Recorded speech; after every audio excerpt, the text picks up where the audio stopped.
ఏమన్నారు? స్త్రీ పూజించబడిన చోట దేవతలు ఉద్భవిస్తారు అన్నారు. స్త్రీ గౌరవించబడిన చోట దేవతలు ఉద్భవిస్తారు. ఎత్ర నార్యస్తు పూజ్యంతే రమంతే తత్ర దేవత అని చెప్పాడు కదా మను మహర్షి.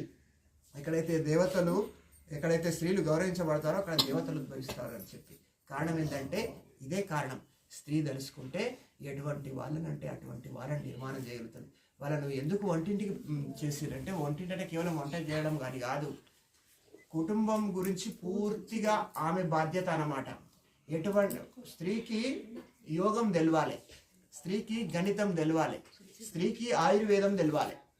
స్త్రీకి ఎప్పుడైతే ఆయుర్వేదం తెలుస్తుందో ఆమె ఏ ఆహారం తీసుకుంటే మనిషి మీద ఎటువంటి ప్రభావం కలుగుతుంది, ఎప్పుడు ఎంత తీసుకోవాలి, ఏది ఉండాలి, ఎలా ఉండాలి అనేటువంటి పూర్తి జ్ఞానాన్ని కలిగి ఉంటుంది.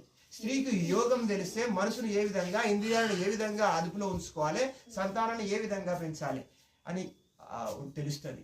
గణితం తెలిస్తే మొత్తం అంత సమాజాన్ని తెలుసుకోగలుగుతుంది, పోగలుగుతుంది, ఏ పనైనా చేయగలుగుతుంది. కాబట్టి ఈ 3 విద్యలు రావాలని చెప్పి మా గురువు గారు చెప్పేవారు. స్త్రీకి గణితం తెలవాలి, యోగం తెలవాలి, ఆయుర్వేదం తెలవాలి. కాబట్టి మొత్తం సమాజం అంతా కూడా స్త్రీల మీదనే ఆధారపడి ఉంటుంది.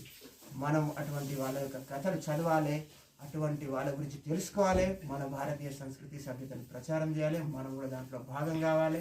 ఆ విధంగా మనం తయారు కావడానికి ప్రయత్నం చేయాలి. అంతేనా? సరే. ఈ యొక్క యజ్ఞం చేసినందుకు మీకు ఆ భగవంతుడు అన్ని విధాలుగా శక్తి, సామర్థ్యాలు, సంపదలు, సుఖాలు కలిగించాలని చెప్పి కోరుతూ హారతి.